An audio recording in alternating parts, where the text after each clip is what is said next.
جو لوگ سونا اور چاندی کو جمع کر کے رکھ لیتے ہیں تو اس کے متعلق قرآن کیا کہتا ہے سنیں کہ اس کی میت قبر میں رکھ کر کے چلے جانے کے بعد سے لے کر وہ قبر والا پریشان اس عذاب سے اس کو دور کرنے کی کوشش کرتا رہے، میں تیرا سونا چاندی اور تیرا جمع کیا ہوا مال ہی تو ہوں، تو اب اس سے مجھ سے چھٹکارا اس وقت تک نہیں حاصل کر سکے گا جب تک اسرافیل علیہ السلام سور نہ پھونک دیں، کیونکہ یہ حکم اللہ کا ہے۔ موت کے وقت جو اس کے لیے سختیاں ہیں یہ مال کی وجہ سے، اللہ بچائے۔ مال دیا ہے تو اس مال کی حفاظت کا بھی طریقہ اللہ نے بتایا، اور اگر اس کو وہ نہیں پاک کیا تو اس مال کی بدبو اسے ڈس لیتی ہے۔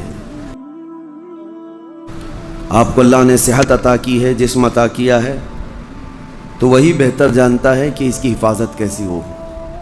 روح دیا ہے اللہ نے آپ کو، تو روح کی حفاظت بھی اللہ ہی بہتر جانتا ہے، بلکہ کائنات کی ہر شے کو پیدا کرنے والا وہی خلاق ہے، اور وہ حفاظت کے طریقے بھی ہمیں خود سکھاتا ہے اور بتاتا بھی ہے۔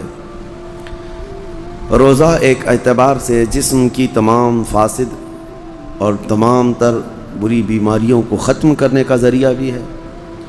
اسی طرح سے اللہ تعالیٰ نے جب آپ کو مال دیا ہے تو اس مال کی حفاظت کا بھی طریقہ اللہ نے بتایا کہ سال میں ایک مرتبہ تم اپنے مال کی زکوٰۃ نکال دو تو یہ مال کا میل نکل جائے گا۔ اس کو احادیث کریمہ میں بھی بیان کیا گیا ہے۔ آپ اگر دن بھر کام پہ رہتے ہیں تو 2 دن ہو جائے، 4 دن ہو جائے، 8 دن نہ ہو، 8 دن ہو جائے، اگر آپ نہاتے نہیں تو آپ کے بدن سے بدبو آنے لگ جائے گی اور لوگ قریب آنا چھوڑ دیں، اور یہ جسم کی بدبو بڑھتی چلی جائے گی۔ اس کے لیے آپ کو نہانا ضروری ہے۔ کوئی بھی آدمی ہو دنیا میں وہ اپنے جسم کی صفائی کے لیے نہاتا ضرور ہے، کوئی 2 دن میں، کوئی روزانہ، کوئی 3 دن میں، لیکن نہاتا ہے۔ اسی طرح مال کو بہت دنوں تک اگر کوئی جمع کر کے رکھا ہے تو دنیاوی میل اس پر چڑھ جاتا ہے، اور اگر اس کو وہ نہیں پاک کیا تو اس مال کی بدبو اسے ڈس لیتی ہے، اور اس مال کی بدبو اسے بد اخلاق بنا دیتی ہے اور عیاش بنا دیتی ہے۔ جن لوگوں کے گھر میں زکوٰۃ کا 1 روپیہ بھی باقی رہا، گویا کہ ان کے مال میں پورا حرام پیسہ باقی رہا، اور حرام جب تک گھر کے اندر رہے گا اس کے خیالات بھی فاسد خیالات ہوں گے، اس کے اخلاق بھی گندے اخلاق کی طرح بڑھتے رہیں گے۔ میں آپ کو بتاؤں، کسی کے گھر کے سامنے سے آپ گزر رہے ہیں اور گھر کے اندر اگر کسی نے اگربتی جلائی ہے، بخور لگایا ہے تو خوشبو باہر آ ہی جاتی ہے، گزرتے ہی پتہ چلتا ہے۔ لیکن اگر کسی کے گھر کا ٹوائلٹ ٹوٹ چکا اور اس کی غلاظت گھر کے اندر بہہ رہی ہے تو اس کی بدبو صرف گھر والے نہیں باہر والے بھی سونگنے لگ جائیں گے۔ اسی طرح سے حرام مال کسی کے گھر میں ہے تو اللہ کے فرشتے اس گھر کے آس پاس تک نہیں آتے۔ حرام مال جس کے گھر میں جمع کیا ہوا ہو وہ ایسی ہی بدبو دیتا ہے، اللہ کے فرشتے اس کے قریب نہیں آتے۔ اسی لیے میرے عزیزو، زکوٰۃ کا نظام لوگوں کو ایسا لگتا ہوگا کہ یہ صرف دان دینا ہے، جیسے دوسرے دھرموں میں ہے، دوسرے ادیان میں ہے، جسے دان جس کو کہتے ہیں کہ جس کو جتنا چاہے وہ دان دینا چاہیے، اور اس کے ہاں ان لوگوں کو بڑھا چڑھا کر کے بھی بیان کیا جاتا ہے۔ دان ایک خیرات ہو گئی، وہ نفل ہے۔ اسلام میں وہ دان دینے کا وہ تو ایک بہت بڑا الگ طبقہ ہے، یعنی خیرات کرنا، لیکن زکوٰۃ جو ہے یہ صرف خیرات نہیں، یہ فرض ہے۔ جیسے آپ کے لیے فرض یہ نماز فرض ہے، جمعہ آپ کے لیے فرض ہے، اسی طرح سے صاحب حیثیت کے لیے زکوٰۃ فرض ہے، اور اگر اس نے زکوٰۃ نہیں نکالا تو اس کے متعلق قرآن کیا کہتا ہے سنیں، والذین یکنزون الذهب والفضة ولا ينفقونها فی سبیل اللہ فبشرهم بعذاب علیم۔ محبوب، جو لوگ سونا اور چاندی کو جمع کر کے رکھ لیتے ہیں اور اللہ کی راہ میں اس کی زکوٰۃ نہیں دیتے یا خرچ نہیں کرتے، آپ ان کے لیے دردناک عذاب کی بشارت دے دیجئے۔ اللہ فرما رہا ہے اپنے محبوب سے، ان لوگوں کو دردناک عذاب کی بشارت دے دے۔ کیا ہوگا؟ یوم یحمى علیہا فی نار جہنم فتکوی بہا جباہہم وجنوبہم وظہورہم ھذا ما کنزتم لانفسکم فذوقوا ما کنتم تکنزون۔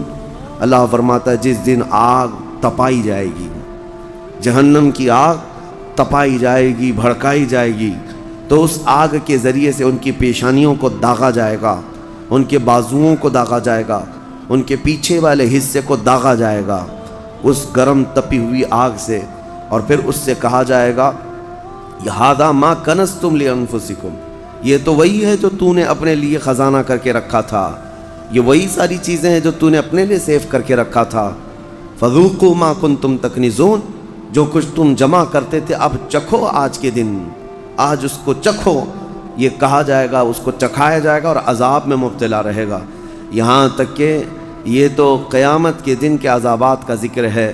اور قبر کے متعلق فرمایا گیا کہ اس کی میت قبر میں رکھ کر کے چلے جانے کے بعد سے لے کر قیامت قائم ہونے تک ایک خوفناک سانپ اس کے گلے میں پھندا ڈال کر قبر میں بیٹھا رہے گا، اور اس کی ناک کی ہڈی کو ڈستا ہوگا اور چوستا ہوگا۔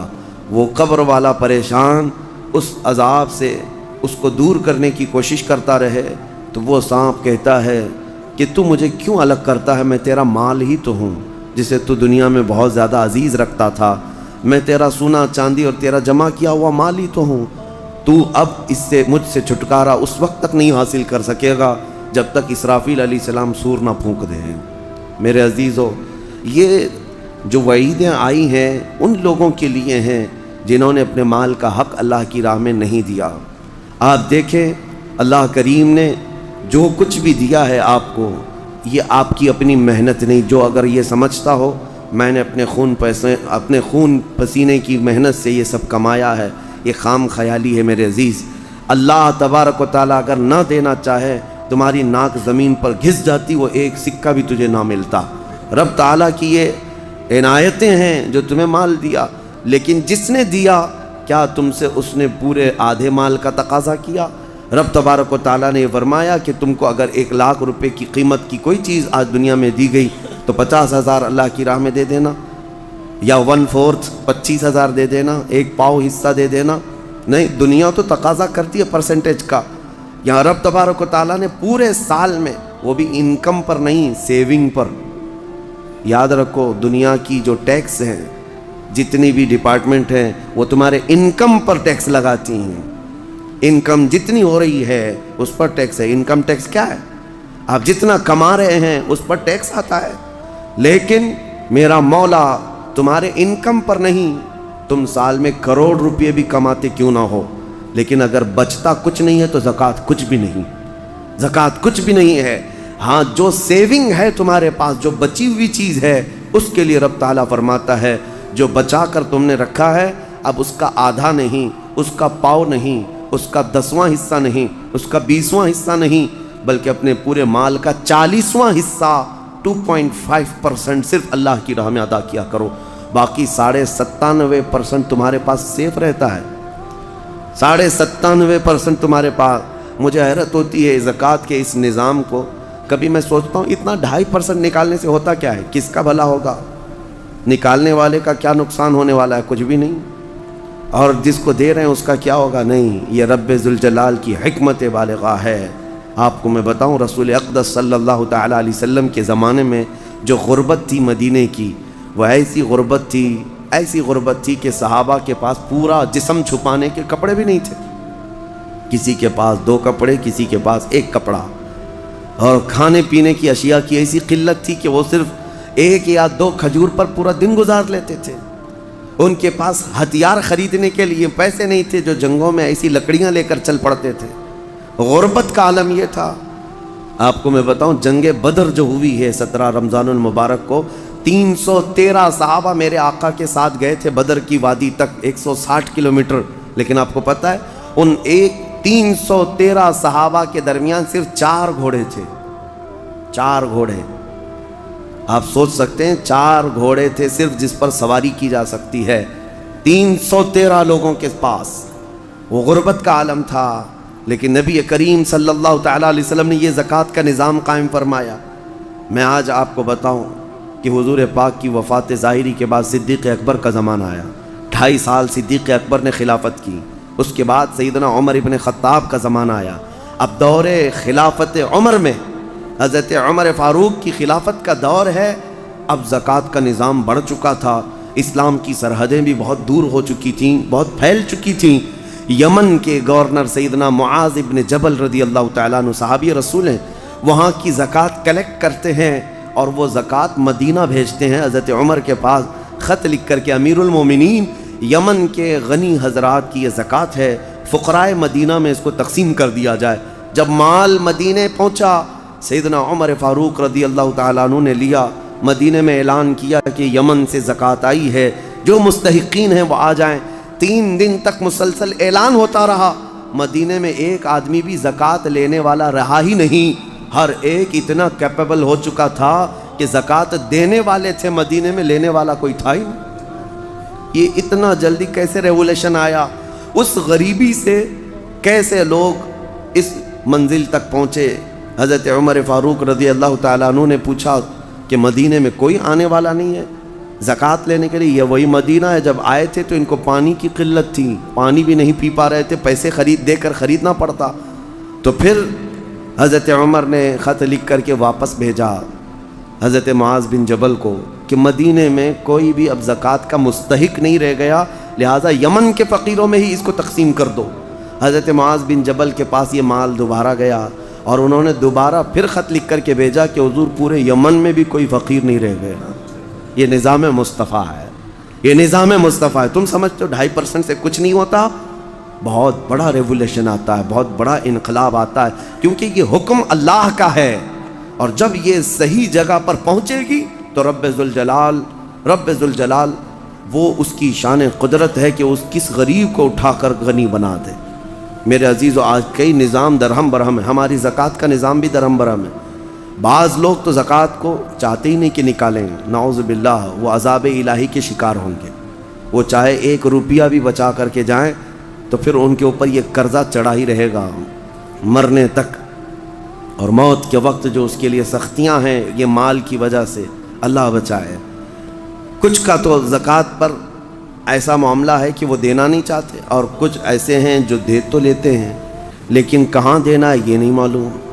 اس کی وجہ سے یہ نظام ایسا ہو گیا، مستحقین تک زکوٰۃ پہنچتی نہیں، اور کسی جگہ زکوٰۃ جا کر کے جام ہو جاتی ہے، کسی جگہ زکوٰۃ ایک ہی جگہ جا رہی ہے اور وہاں سیف ہوتی گئی، اور جو مستحق تھا وہ مستحق ہی رہ گیا۔